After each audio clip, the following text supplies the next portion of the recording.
I taught fourth grade, I taught fifth grade, taught seventh grade, taught eighth grade. I was a dean of students. I was an assistant principal, athletic director. I just did an interview to become a board member of a school, and that's a part of the CS Partners Network. And what is so important to me are the benefits of social and emotional learning, also known as emotional intelligence. Raise your hand if you're familiar with emotional intelligence, right? Social and emotional learning is just emotional intelligence for kids. And they conceptualize it two different ways. Emotional intelligence, they'll have 4 core competencies that they talk about. And in social and emotional learning, they'll talk about 5 core competencies. So what we're going to do today is talk about how we use social emotional learning and emotional intelligence to get more parent engagement. Now, why is it that we want to get more parent engagement? Who could tell me? Somebody raise their hand and tell me, why do we want to get more parent engagement? Why do we want more parent engagement? It takes a village to raise a child, so the parents are a core part of that village with the foundation, and we are supposed to be the support. In order for us to collaborate together, they have to be engaged. Absolutely. Couldn't say it better than that. That was pretty.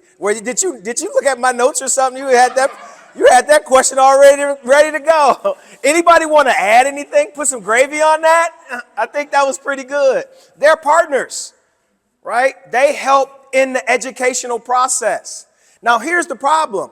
Sometimes we don't invest enough in parents and parent engagement to get the benefit that we need. We teach them these things of being compassionate, of being sympathetic, of being empathetic, on how to control their emotions, on how to be make responsible decisions, how to be a good teammate. But we don't teach parents. So the lessons that we teach, they're with us for 8 hours, then they go home for 16 hours where they unlearn everything that we've taught them, right? And so what we got to do now is, since we know that those are our partners that have them 66% of the day, we got to teach them what social and emotional learning is. But guess what? Before we can teach it, we have to learn it, right? What was that somebody said? True. Absolutely, positively.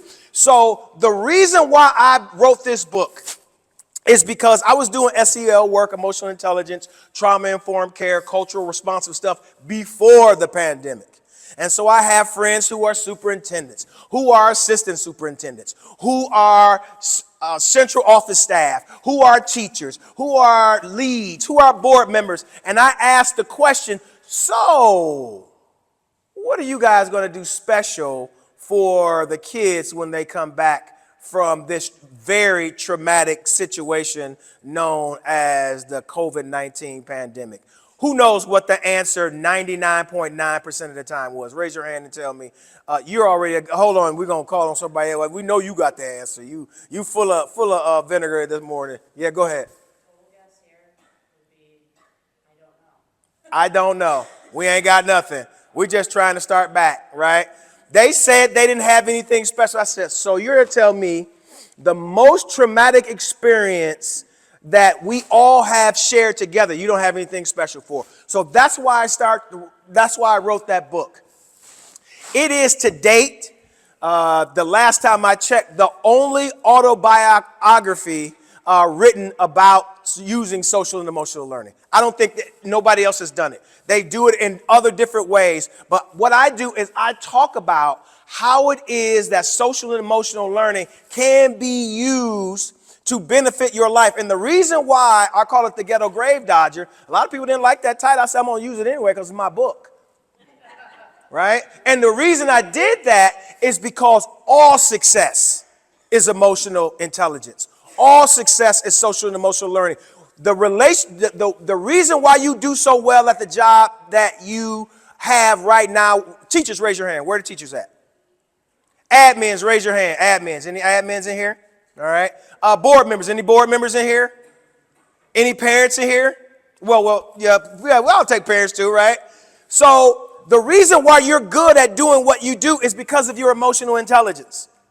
And we'll talk more about that. And so I'm going to tell you from the beginning what I want First of all, it's for you to learn how important social and emotional learning is to the success of all your stakeholders. And I want you to invite me to come in, buy some of those books, whether it's with students, parents, and teachers. And I'm going to show you why that's going to be a good idea in a moment. But that's me right there, back when I was in the kindergarten at Stevens Elementary School on the city in the east side of Detroit. All right. Now, who could tell me what you know about social and emotional learning right now? Who could tell me? What do you know? Anybody want to go? Beside our A student already? Raise your hand. Anyone? Okay, A student, go ahead. Since I asked. Social emotional learning is not just the social interactions, but regulating the emotions of the kids and their feelings. So an example of that in my classroom would be when they come in, once they've unpacked, I have an SEL wall where they have to put their emotional clip on how they're feeling. So Awesome. I know if they come in upset, I know if they come in happy, I know if they come in proud, I know if they come in tired. And it's not labeled by the kid's name because I don't want their business out their life, but it's there by their student. I like that. I like that. I know who to check in with and who to give a high five to and who I need to pull aside. And guess what I do? Guess what I used to do when I was in the classroom? All right, everybody, I want to check and see how everybody's feeling right now. Thumbs up, thumb sideways, thumb down. Let me know how you're feeling. And then I will get it immediate, just like that. And then sometimes the benefit of that is that some students that know that other students weren't feeling good, guess what? Their sympathy and empathy would kick in. Dang, Jimmy, what's going on, man? You all right? Man, we're going to play Fortnite tonight. We're going to be straight. All right? That's what they would do.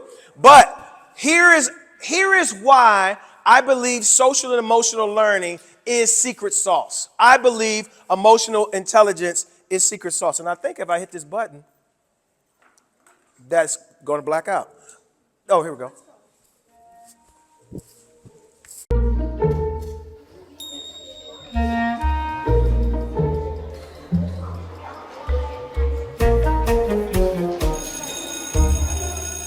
There's a lot of talk these days about SEL, social emotional learning. But what exactly is it? Social emotional learning is the process of learning social and emotional skills, and it's just as important as learning reading or math. This learning process is most effective when it begins early and continues through high school. Social emotional skills are essential for success in school, work, and life. With SEL, students learn to manage their own emotions and behaviors, have empathy and show care and concern for others, solve problems effectively, make responsible decisions, and maintain healthy relationships. Students learn to recognize what's happening inside them and to be aware of their emotions, which helps them deal with strong emotions and impulsive behaviors. It helps them stop, take a breath, and think about a situation before acting. Students learn to identify others' emotions and perspectives, which helps them empathize and show compassion, no matter who they are or what their background is. It's not difficult to imagine how this is important in the classroom and in life. Students learn to solve problems in peaceful ways and communicate assertively about what they need or want. This helps them get along with other students and get the help they need from adults. When students learn to make responsible decisions about their lives and their future, things can turn out better. Research shows social emotional learning makes a difference. Students who participate in SEL do better academically, have improved attitudes and behaviors, and act in delinquent or disruptive ways less often. In the United States, students with strong social-emotional competence are twice as likely to earn a college degree and nearly 50% more likely to graduate from high school and have a full-time job by age 25. Just as important, students who are socially and emotionally competent have more friends. This means they're more likely to feel connected to school and do well, and less likely to be left out or bullied. Simply put, by participating in social-emotional learning, students learn the skills to succeed in every facet of school and the rest of their lives. All right, now what I want you to do, take your camera out, take your phone out, take a picture of this. Now, I want you to understand something. They said that it helps them in school and for the rest of their life. That means that it is helpful for adults as well. Isn't that correct? Correct. But the problem is everybody didn't learn social and emotional learning core competencies when they were young. So before we can teach parents anything, guess what? We got to make sure we know it. We got to make sure that we're using it. We have to make sure that we are modeling the behavior that we want to see, because we all know students don't just do what you say, they do what you do. They are replicators of behavior, right? We know that we have a lot of issues with bullying and cyberbullying in our schools, isn't that right? But guess what? Some of the teachers and some of the adults are exhibiting bullying and cyberbullying behavior. Well, hopefully not cyberbullying. Hopefully they ain't on nobody's Instagram trolling somebody. But there are adults in buildings. When I was an assistant principal, I used to see teachers bullying students. I'm like, wait a minute. How are you guys in a power struggle in your classroom? You get paid to do this, right? They could be at any school their parents want them to be at. You need to be able to control this situation. So these 5 core competencies, what they talked about in the video, here is what is so important. We should every day seek to be extolling and teaching out of these 5 core competencies every day as we are teaching our content. You said, Grace, that sounds kind of hard. Nope, our colleague already said what she does. Those are one of the things that you could do. In regards to social awareness, right? In regards to social awareness, one of the core competencies, one of the bullet points in there is communication, right? I saw a circle at a school week before last where the kids broke out of their morning circle and they greeted each other in an animal noise. So there's a lot of oinking. There's a lot of meowing. There's a lot of different stuff. They were building relationships, but they were still communicating, right? They were telling their friend, what's one of my favorite animals? You may think that's not important, but when you're trying to build relationship, guess what? The kids that have strong relationships with each other bully each other less. They knock each other's stuff off their desks less. They stop hiding their backpacks less. Right? That's the point of social and emotional learning. So social or self-awareness is understanding yourself, your self-esteem, your self-confidence, your self-efficacy. What is it that I can do well? Everybody doesn't know what they do well. They don't understand it. Some people have a distorted view of who it is that they are. Guess what? It is our job to make sure that they have an accurate view of who they are. I coach track and field as well, and I coach hurdles, and I'm extremely passionate about it. And I have a young lady who I'm developing right now, and she was kind of bummed out because she couldn't get a movement. She had to go, like in the hurdles, you have a dominant leg and then you have a non-dominant leg. I coach both legs, just like you're right-handed. What I was doing was the equivalent of trying to teach her how to write with her left hand, right? So it's difficult, but you can get it. Because we're adaptive organisms. That means if we keep trying it, at some point we're going to get it, right? And so I was teaching her that, but she got kind of down because she wasn't able to get it. So what did I have to do? I had to remind her of her previous successes so she could have an accurate perception on what type of athlete she was. And when I was able to do that, she was like, oh, okay. I said, homegirl, just keep coming. You'll get it. I said, didn't you get so-and-so when you never done that before, but you got that, didn't you? She was like, yeah, I did. We have to do that. Yes. You have to remind them of their previous successes. You have to remind kids of their previous successes. If you don't do that, they may have a distorted view of their own self-perception, their own self-confidence and self-esteem and self-efficacy. Self-management is when you are having those powerful emotions, when you are depressed, what kind of self-talk do you have? Are you creating positive self-talk? Do you have affirmations? What are you saying to yourself? Do you do the 4-4-4 breathing technique? I do it all the time.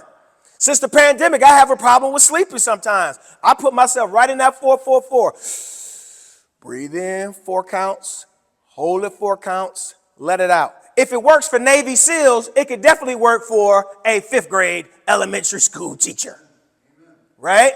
And so it puts, it brings, if you're up here, it brings you down to baseline. If you're down there, it brings you up to baseline, right? And it really, really works. So what are the skills that we are teaching kids on what it is that they do when they have these powerful emotions? Well, little Johnny says something about so-and-so's shoes. Because what is taking up our instructional time is their inability to deal with conflict, because instead of the 4-4-4 breathing technique, they punch Johnny in the face. Raise your hand if you know what I'm talking about. Okay? So social awareness is the special sauce. Sympathetic and empathetic to other people who are like you and who aren't like you.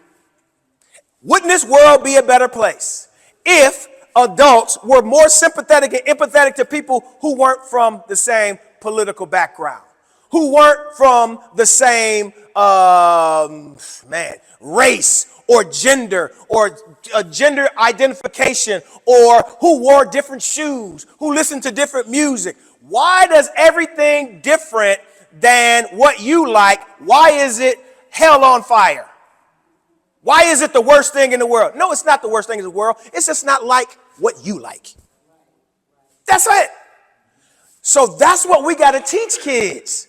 We got to teach kids how to be sympathetic and empathetic. No, they don't have to wear Air Force Ones. Maybe they can wear Birkenstocks. Birkenstocks keep your feet together just like your Air Force Ones. A lot of it is culture. And so we have to teach kids. When I went away from the east side of Detroit to the cornfields of Iowa as an undergrad, I saw some different stuff. University of Iowa, with 2 big trunks on a Greyhound bus. I got off and saw the corn stalks growing up at the gas station. I was like, you are no longer in Detroit, my friend. All right. Responsible or relationship skills. When I had kids, I would get 4 desks. We would be coloring 1 box of crayons. You got to share in this world, buddy. You're not the only one standing in the gas station. You're not going to be the only one standing in the gas station line. You're not going to be the only one trying to get into the football game. You're not going to be the only one that is trying to get those last 3 pairs of video games. So how are we going to work that out? That's what we have to work into our pedagogy, so that our kids are more socially and emotionally adept and inept. Because the reason why I call it the ghetto grave dodger is because in certain communities where poverty and crime are high, having social and emotional learning, high core competencies could save your life. How about self-management? I've had people jump up in front of me in the line at the gas station many times. I had an option.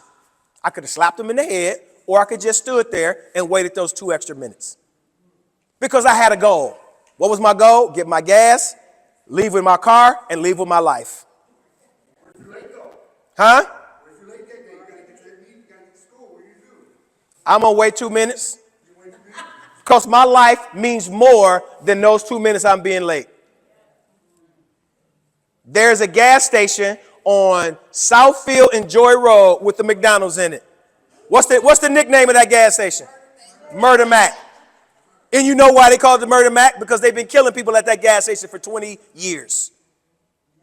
Because people are unable to manage themselves and deal with their conflict. The other thing, and the last one, is relationship skills or responsible decision making. And we know what that's about. Now, take out your phone again and take a picture of this. These are the ways that you get parents in the building.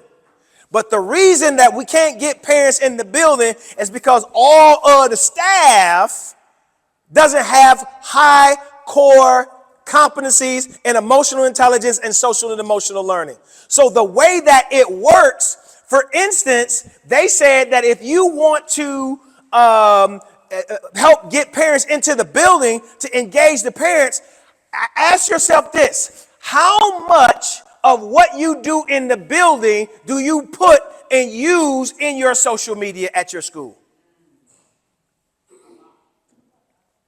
Somebody yesterday, they told me a lot of stuff. Go ahead, tell me something. Okay, trying to be a negative person this whole thing. No, you can be negative. That's fine. I like negative. You have this clear and positive communication. I cannot tell you how many parents tell me, "Oh, you didn't reach out to me. When you emailed, called, sent out newsletters." Short of going to the house. I guess I can go to the house too, knock on the door. But this is what I get all the time. All right, let me ask you this question. Thank you for that. Absolutely, positively. The main thing are the results. What you got to do to get the results and what you're willing to do to get the results is up to you. You're the educator. Now, it's up to you on what you want to do. Guess what I'm doing? Yesterday, my athletes were complaining about doing a certain exercise. Guess what I'm doing today? I'm going to come with my sweats on and I'm going to do the exercise right next to them. So it's up to you on what it is that you're willing to do and how it is that you value getting that information to those people. For me, it all comes down to results. I don't care about what I got to do. I don't care about what I got to say. I don't care about how I'm inconvenienced. I know that last year I had a girl to run the 4th fastest time in the history of the state of Michigan. I know that she is at scholarship now at Howard University. I know I had the only sophomore to make All-State in the 100 hurdles yesterday. And that's because right now I have 5 hurdles that I keep in my car full size at all times. You don't know no coaches that do that. I do what's necessary to get results. It's up to you to make the decision on what you want to do. That's how I'm going to leave it. That's it. That's it. Because, huh? You want to answer my question now? You got it. You might have just missed it. All right, let's go on to the next slide. All right, here's the staff. Is leadership and staff intentional about modeling social and emotional learning? And I can tell if you are or not based on the sound in the building. Chris Matheson, who runs CS Partners, he was my line supervisor. And my line supervisor said, Royce, you shouldn't hear yelling when you come into school. If you hear yelling in school, the core competencies are low. Why would a parent walk inside that building and want to be engaged when they see, and let me tell you, since the pandemic, I've been in schools about 200 times. All throughout southeastern Michigan. Some schools, one I went in the other day, week before last, it was the social and emotional learning haven. I literally cried because the stuff that I'm teaching was actually in practice throughout the building. They were having a culminating event where the kids, you know how they do student-led parent-teacher conference. They were having a culminating event where they were doing that, and it was the most beautiful thing I ever saw in my life, and I'm just sitting there bawling, right? But here's the sound. How are people communicating with each other? Are adults yelling at kids, and at kids yelling at adults? Are kids yelling at kids? Is the lunch lady yelling at the kids? Is the secretary yelling at the kids? I used to have a principal, and he would come in to a staff meeting, and he would start speaking like this. And guess what will happen? The voices in the room will start coming down. It depends on your energy. You got to understand you're in control. Every issue that you have has a reason. The question is, are you willing to take the time to figure it out? You can say, that ain't my job. And hey, might not be your job. I went from, and I write about it in the book, I went from teacher of the year to dean of students to assistant principal and athletic director, and I didn't even know I was using social and emotional learning. That's why I want you to have the book, because inside there I talk about how I use the management skills. When you have a parent that will cuss you out, I can respond how I want to respond. Who in the blah, blah, blah you talking to? Or I could be like, oh, okay. All right. All right. Thank you so much for letting me know that. We'll try to do a better job with that next. Was she right? Absolutely not. But I have a decision for me to make on how I'm going to manage myself. And I was able to do that well. I was able to use social awareness and be sympathetic and empathetic to the needs of my students. I had a kid who came in as a 7th grader who tested on the 2nd grade level. It's up to me on what I'm about to do now. What type of differentiated instruction are we going to give this young man? What type of relationships are we going to work with the resource room teacher, with myself, and with the parent? What are we going to do? I'm going to tell you what we did. We got him up from the 2nd grade to the 6th grade in one school year. Go ahead. How did you do that? Because a lot of stuff isn't as hard as you think it is when you have people that are committed to getting the result. Right? I personally can teach you right now some test taking skills that you could learn a little bit of content in these test taking skills, and you're going to do better on that test. I could tell you the 5 different types of test questions for ELA. It's outside the scope, it's almost but not quite, one is opposite, and the other, and it's a couple more. But I could teach you that. And after you know that, and you go through the process of marking out the ones that you notice, you'll come down usually just to 2 answers left. And a 50% chance of guessing is way better than a 20% chance. That's just test taking. And then we get the content together, right? Because it all basically comes down to instruction. If you can get more instructional time. And so we got that kid more instructional time. And so the staff, if you're stealing people's lunch out of the lunchroom or out of the refrigerator, you have a low social and emotional learning core competency. Okay? Right? The people that we interact with, we have no control over a parent. We have no control over a coworker. We have no control over a board member, but we do have control over us. And that's the only thing that you could do. All right? The students. Now listen to what happens. Remember in the video, they said that it will help you in your life. You'll be able to have better friends, blah, blah, blah, blah, blah. Now think about that in regards to behavior. If you're able to improve the behavior where you save little Johnny from burning 5 minutes of your instructional time a day, just 5 minutes. That's 25 minutes in a week. That's 100 minutes in a month. That's 1,000 minutes in a year. Is there anybody here that can improve the instructional time, the academic outcome of a kid if they have 1,000 more instructional minutes a year? Raise your hand. Of course you can. Because it only comes down to instructional time. The research says the more instructional time you get, the better the academic outcomes. All right? And this was the special sauce that I was using. I was building relationships with kids. I would use things like that are called, and this is special sauce, unconditional positive regard. Who could tell me what they think unconditional positive regard is? Yes. It's a basic principle of counseling where you always assume the best out of somebody. Right. Unconditional positive regard, you use it right now and don't know you use it. When you come in and you talk to your coworker about what they did for the weekend, when you ask them about their daughter, when you ask them about their son's football game, when you talk about the movie that you saw this weekend, what you and your husband did on y'all vacation, right? That's unconditional positive regard. Guess what? We don't do it as much as we can with students. Now, here's some special sauce. It's called 10 to 2. 10 days, 2 minutes. Now, I want you to focus on that child.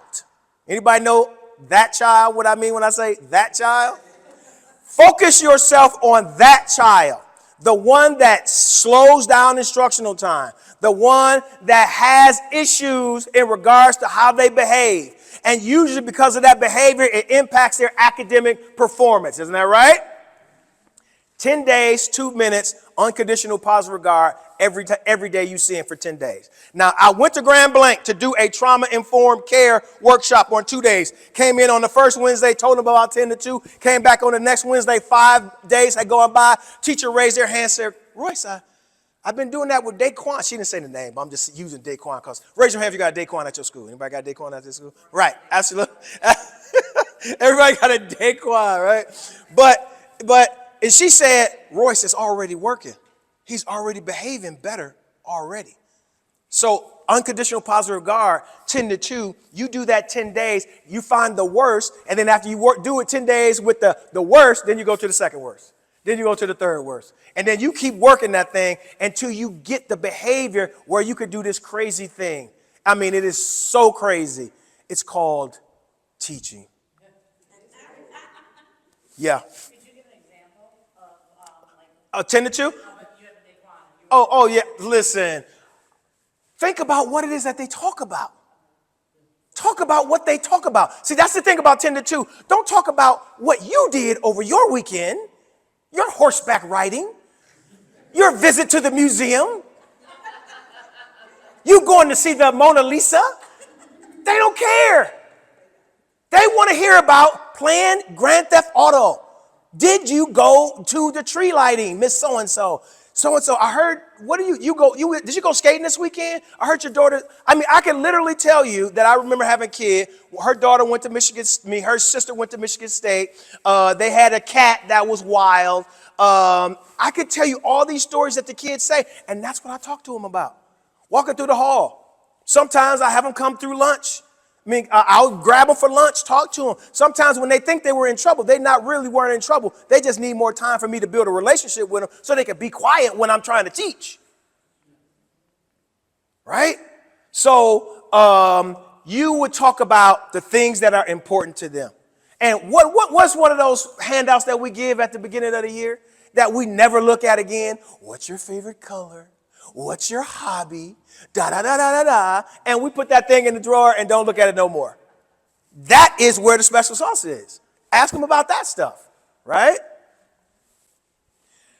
The parents. So the way that it works is, first of all, it's the 5 core competencies. And then you look at the list of all of the different ways that you can get people in the building. Think about this. Think about the art show. Think about the talent show. Think about, if you don't do them,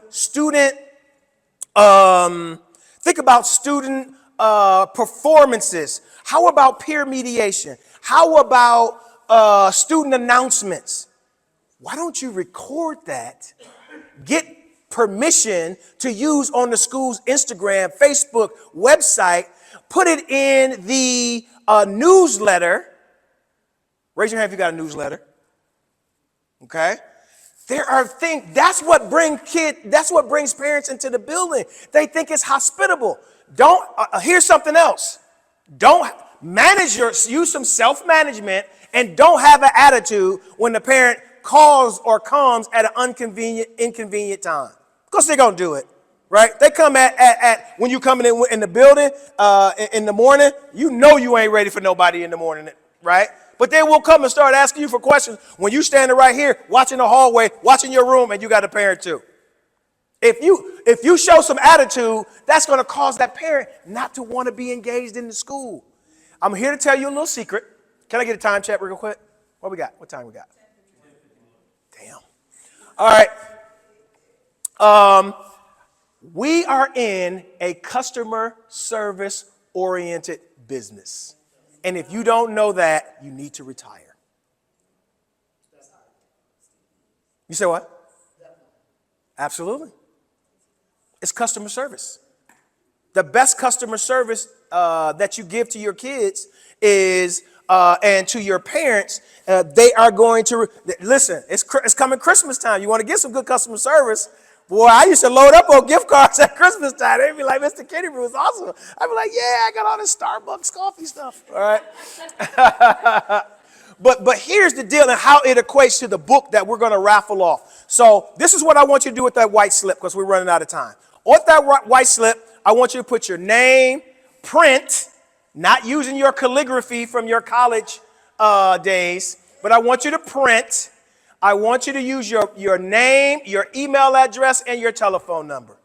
Your name, your email address, and your telephone number. And we're going to raffle it off. And this is why this is important. The reason that I believe in social and emotional learning, and I wrote this book. If I came in to talk to your kids, I would talk to them. There's a white paper. You got one? Oh, you just stretching. Okay. All right. If I came in and talked to your kids, it would be about something like, I would call it SEL strong or something else strong or something related to your school. And I would talk to them on how the behaviors that Glorilla, Beyonce, Jay-Z, that there are success behaviors that you can find talked about in that book that are social and emotional learning behaviors. And if you want the success that your favorite stars have, that's the behavior you would have to exhibit. That's how I would talk to your kids. If I came in and I talked to your staff, I would talk to your staff about, here are the skills that I exhibit that helped me get 3 promotions in 3 years. I was able to build the whole thing about teaching is this, building relationships with the kids. Because when you build, whether you know it or not, the kids aren't like us. You have to get permission from them to teach them. We just came to school and we got taught, right? It's a little different. After the advent of the cell phone and the smartphone, things change. And so after they give you permission, you got to build a relationship so that they give you permission to teach them. And so I would come in and teach the staff, how is it that you build those? Just like my colleague asked me that question, right? I would show you and tell you and talk to you about that. Also, the other things like in regards to how it is that we as educators, and I have seen it with my very own eyes, how you will allow a 7th grader to get under your skin so bad and have the day all jacked up for the rest of the teachers. The question is this: are you smarter than a 7th grader or not? You have 2 degrees and a certification, but you're going to let this 7th grader who is dealing with trauma and stress at home make it bad for all of the children that you are about to teach. That's not fair, because your self-management is bad. You need to use the 444 breathing technique. You need to use positive affirmations, because you are wearing your emotions on your sleeve with kids who are smart, clever, and might I say, quite devious. You know why I know they're like that? Because I was one of them. Trust me. All right. And if I came in to talk to parents, I would tell them how it is that you create a trauma-informed household using social and emotional learning. Here's what we're asking parents to do. Raise your hand if you've ever heard of SMART goal setting. We've heard of SMART goal setting. Now, I bet you all your parents haven't heard of SMART goal setting. Why are we asking parents to do something that we don't know they know how to do or we haven't taught them? You wouldn't teach your kid, you wouldn't give a test. Maybe you would give a test in the beginning to see where they are on a scale, but that culminating test, you're not going to give a kid a culminating test on information that you haven't shared with them. So why are we asking that from parents? There are some parents that don't know for real. There are some parents, if you're talking about in southeastern Michigan, in Detroit, the poverty level is 33%. And I say that because sometimes poverty impacts their ability to be good parents and to get their kids to school. Some kids don't come to school because their clothes ain't clean. Some kids don't come to school because the car broke down.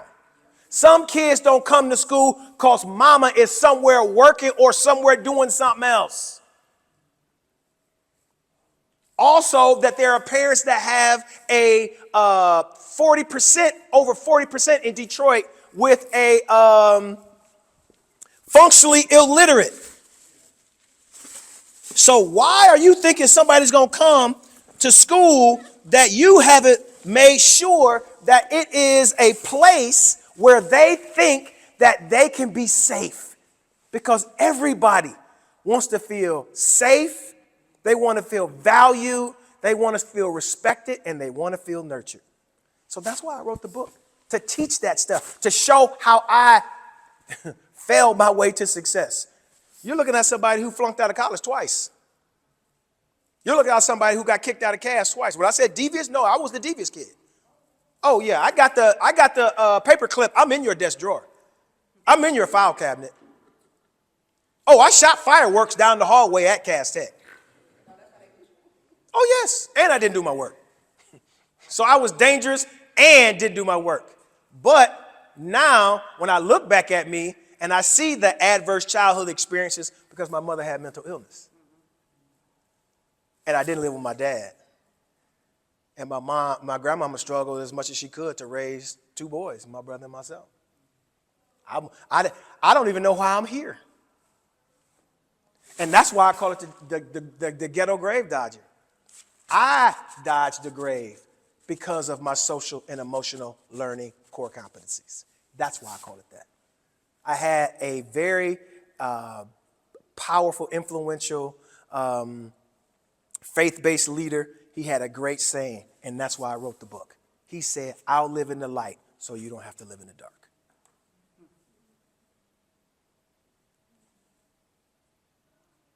Because somebody's going to have to do something.